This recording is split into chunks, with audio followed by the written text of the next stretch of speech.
Estamos num território e numa povoação, hoje uma importante cidade, que durante toda a história de Portugal teve sempre um grande protagonismo. Encontramos-nos em Viseu. Mas já antes da origem da nacionalidade, este era um território de grande importância, nomeadamente no século X, durante os conturbados tempos da Reconquista Cristã, em que este território foi muitas vezes disputado, quer por mouros, quer por cristãos. Foi, por exemplo, a partir aqui de Viseu, que já nos finais desse século X, o famoso líder muçulmano Almansor fez muitas das suas incursões em direção ao norte da península. Na sequência de uma delas, acabaria mesmo por destruir de um modo muito significativo Santiago de Compostela. Mas, décadas antes, por volta de 925, este território estava sob o domínio cristão, nomeadamente de um importante nobre, guerreiro, príncipe das Astúrias, Ramiro. Ramiro, que aqui vai mesmo constituir a sua corte e, 200 anos antes de Afonso Henriques, se vai intitular, a partir aqui de Viseu, como o Rei de Portugal. Mas em 931, o seu irmão, que era o rei das Astúrias de Leão, vai abdicar da coroa. E Ramiro acabará por se tornar no rei das Astúrias e de Leão e abandona Viseu. Mas esses 6 anos que aqui permaneceu estarão na base, na origem, daquela que é uma das grandes enigmas da arqueologia portuguesa, a Cava de Viriato. Esta extensa muralha com 8 lados, uma muralha em terra, a mais alta e a maior construção em terra em toda a Península Ibérica. Estará associado, de facto, a esse período. Mas há em Viseu muitos outros lugares de interesse histórico e monumental, incluindo a sua sé. Vamos conhecer a Catedral de Viseu.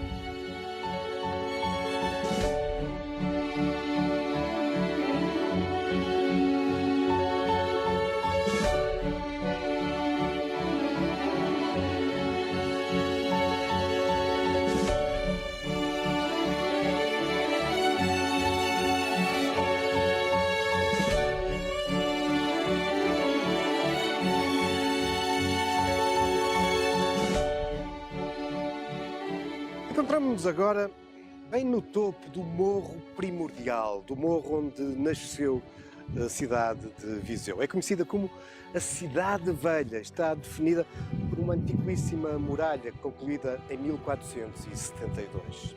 Aqui, bem no alto, dominam 2 monumentos, a Catedral e o Museu Grão Vasco, que, no entanto, na sua origem, foi um seminário e chegou também a servir como residência episcopal.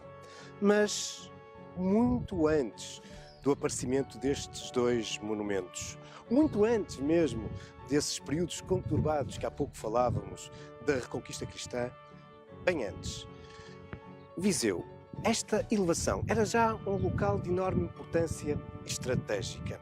Sabemos que há cerca de 2300 anos aqui existia um povoado da Idade do Ferro. A arqueologia vem-no documentando nestes últimos anos. A arqueologia, que também há muito vem salientando o facto de Viseu ter sido, há cerca de 2000 anos, a cabeça de um importante território romano.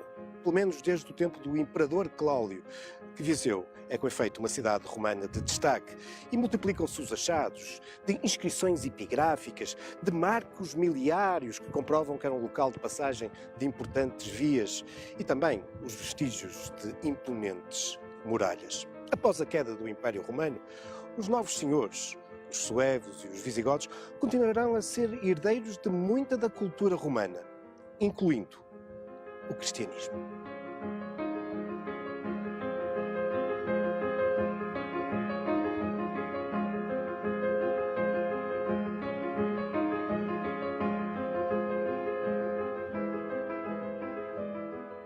A poucas dezenas de metros da Catedral desenvolve-se aquela que é hoje designada como a Praça Dom Duarte.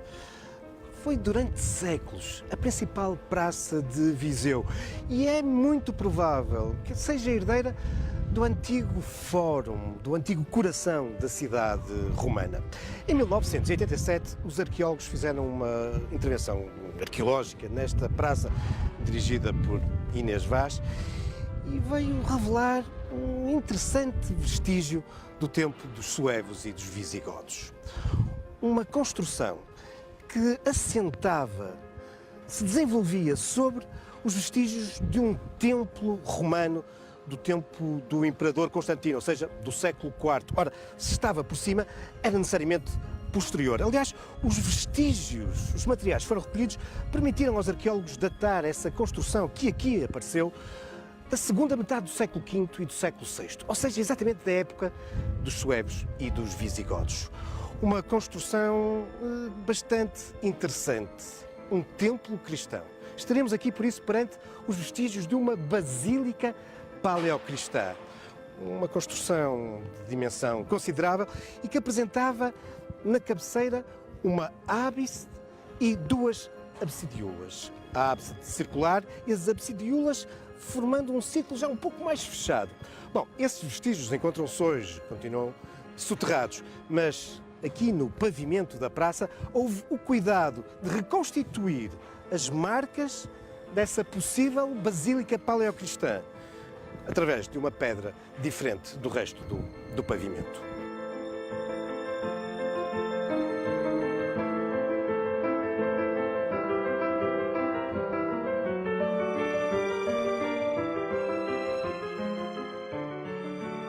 O declínio urbano que Viseu conhecia desde a queda do Império Romano vai-se acentuar agora com a invasão muçulmana, com o fim do reino visigótico. Mas nem por isso esta alta elevação rochosa, pedregosa e estratégica deixará de ser aproveitada do ponto de vista militar e do domínio deste território, como bem vimos a propósito dos acontecimentos que há pouco falei do século X. E por isso não admira também que na origem da nacionalidade, no século XII, a apropriação deste território por parte do novo reino se vá também materializar na reconstrução da Diocese de Viseu e na implantação, bem aqui, sobre estes rochedos, no topo desta elevação, de uma catedral. Uma catedral que, se não arranca em época anterior, vai definitivamente alicerçar-se com Afonso Henriques, nascendo assim uma catedral românica que, em boa verdade, já resta muito pouco.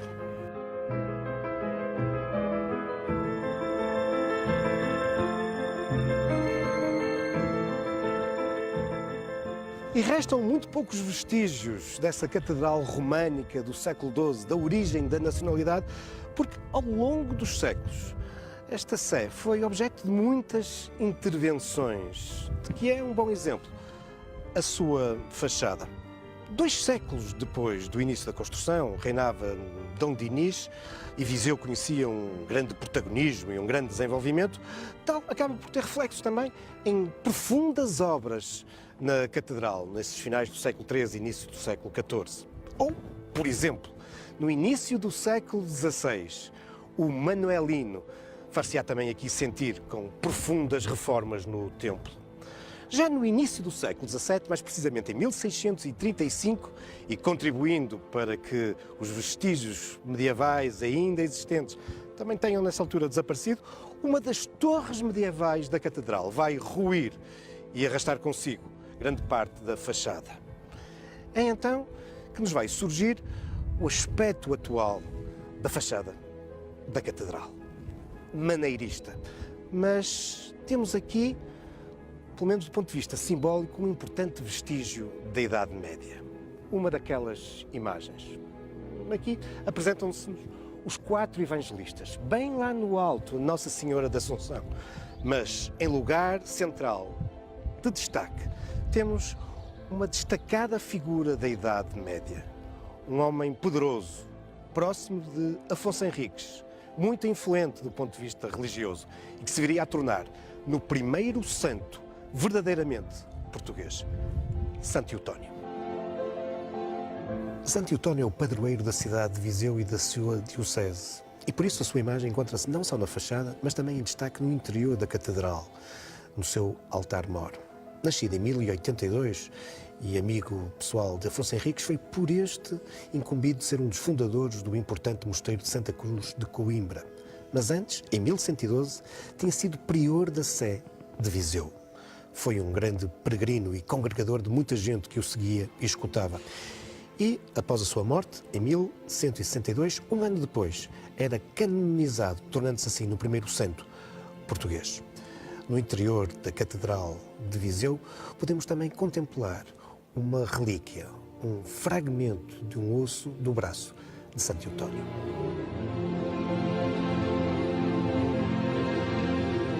O interior da Catedral da Igreja apresenta-se-nos dividida em 3 naves e é muito herdeira das profundas intervenções que aqui tiveram lugar no final do século XIII e ao longo do XIV. Estaríamos, por isso, na expectativa de encontrarmos aqui um monumento plenamente gótico. No entanto, ele é ainda muito herdeiro do românico que havia caracterizado os séculos anteriores. É, de facto, um monumento muito robusto. As suas naves estão separadas por imponentes pilares, constituídos cada um deles por 12 colunas adoçadas. Ora, este ambiente de robustez é também sublinhado pelas suas paredes espessas, paredes fortaleza, uma vez mais evocando esse mundo do românico. Curiosamente, aquele que seria um dos mais significativos vestígios góticos, uma porta lateral da igreja, esteve oculta durante muitos séculos. Foi só no século XX, na sequência de intervenções de restauro, que ela voltou a ficar visível.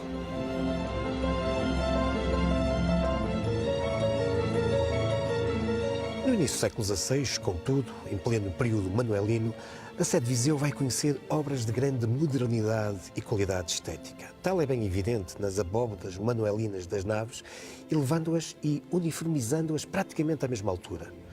Esta importante intervenção ficou a dever-se ao bispo Diogo Ortiz de Vilhena e concretizou-se numa única década, entre 1505 e 1516. E o bispo terá recorrido a um dos mais consagrados arquitetos dessa época e que se notabilizou na arte e arquitetura manuelina, João de Castilho, a quem se atribui esta reformulação.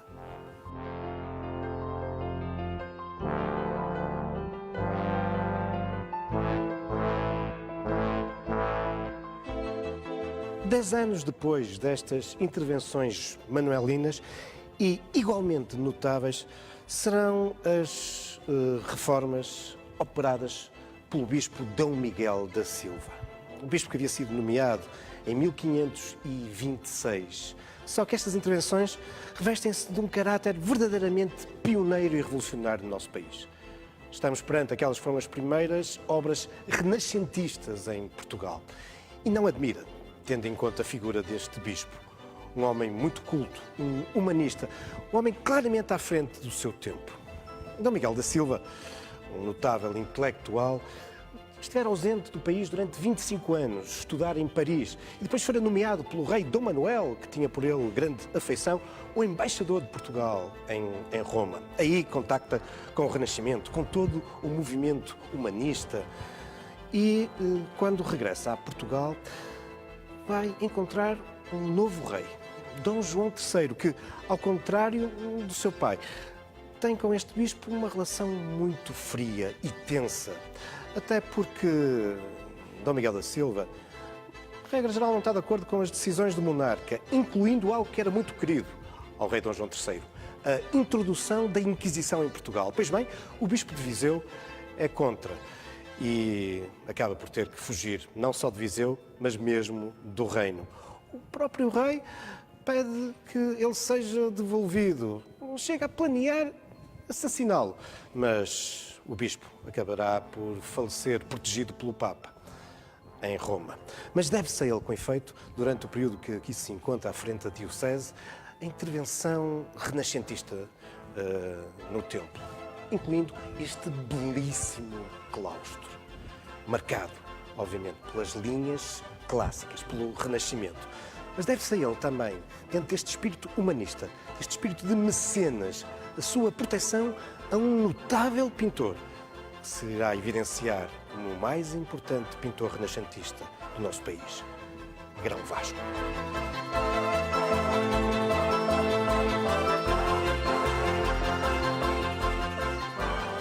O mestre Grão Vasco, em boa verdade Vasco Fernandes, seu nome, é considerado o principal nome da pintura portuguesa de 500. Terá nascido em Viseu por volta de 1475 e no início do século XVI sabemos estar a trabalhar aqui na Sé na companhia de um pintor flamengo, Francisco Henriques, que o terá influenciado. Com pintores flamengos, irá trabalhar depois também na Catedral de Lamego. Volta depois daqui para Viseu, realizando aquelas que são consideradas as suas obras mais importantes para a Sé e para o Paço Episcopal, por encomenda desse bispo humanista, Miguel da Silva, que o terá seguramente influenciado, bem assim como a sua biblioteca. Aí, Grão Vasco terá-se inspirado para muito da sua estética renascentista e claramente humanista.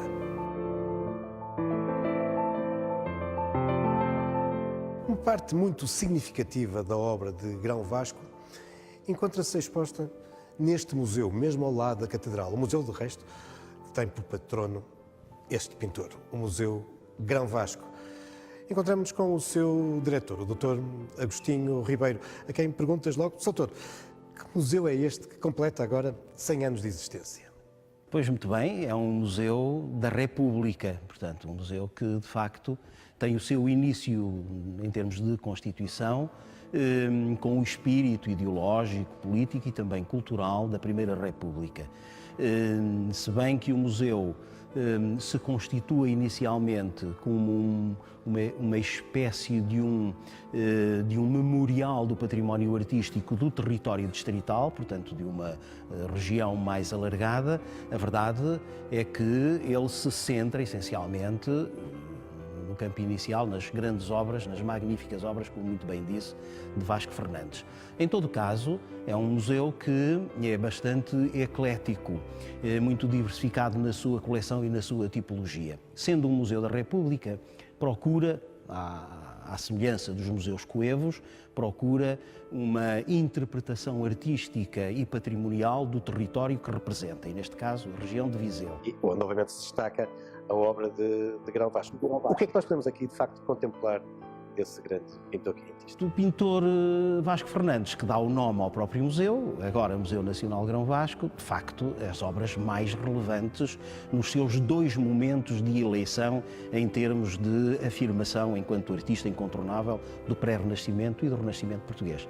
Enfim, diria que do pré-renascimento a sua parceria com Francisco Henriques para o retábulo que Dom Fernando de Miranda encomendou, bispo de Viseu, encomendou para a Sé de Viseu, esse magnífico retábulo de 14 painéis que se encontram, todos eles classificados, portanto, todos eles tesouros nacionais, e que correspondem ao início da vida artística, digamos assim, de Vasco Fernandes, numa altura em que ele se afirma enquanto jovem pintor, mas de facto de uma qualidade extraordinária, ao ponto de, terminada a obra magnífica da construção do retábulo da Sé de Viseu, que ocorreu entre 1501 e 1506, imediatamente um bispo da diocese vizinha de Lamego, encantado com o que viu, encomendou a Vasco Fernandes e afirmou Vasco Fernandes como um grande pintor ao encomendar-lhe também o retábulo da Sé de Lamego. Mas depois temos outro momento já final, não é? A partir daí, exatamente, a partir daí Vasco Fernandes começa a ser conhecido e reconhecido como um grande pintor, um grande mestre, e é, essencialmente, com a vinda de Dom Miguel da Silva para Viseu, enquanto bispo de Viseu, para lhe fazer as encomendas, exatamente a Vasco Fernandes, dos grandes painéis, das pinturas monumentais que haveriam de ser instaladas nos retábulos laterais, nos altares laterais da Sé de Viseu. Entre os quais a grande obra, a obra-prima, que é este São Pedro, do grande mestre Vasco Fernandes. Na Idade Moderna, as obras da Sé sucedem-se a um ritmo muito significativo. O portal é reformado no século XVII. O pano central é da autoria de um arquiteto oriundo de Salamanca, João Moreno, e foi erguido no lugar de um anterior, manuelino, que, como já referimos, havia ruído. Muito relevantes são também as intervenções da época barroca, nomeadamente no século XVIII. Todo o interior é enriquecido com obra de talha dourada, azulejo e pintura. O órgão, os painéis de azulejo do claustro e a Casa do Cabido são obras desta época. Merece um particular destaque o retábulo mor de 1731, que veio ocupar o lugar do anterior, quinhentista, onde se encontravam as tábuas pintadas por Grão Vasco. Um retábulo que vem sendo objeto de uma importante intervenção de restauro no âmbito do programa Rota das Catedrais.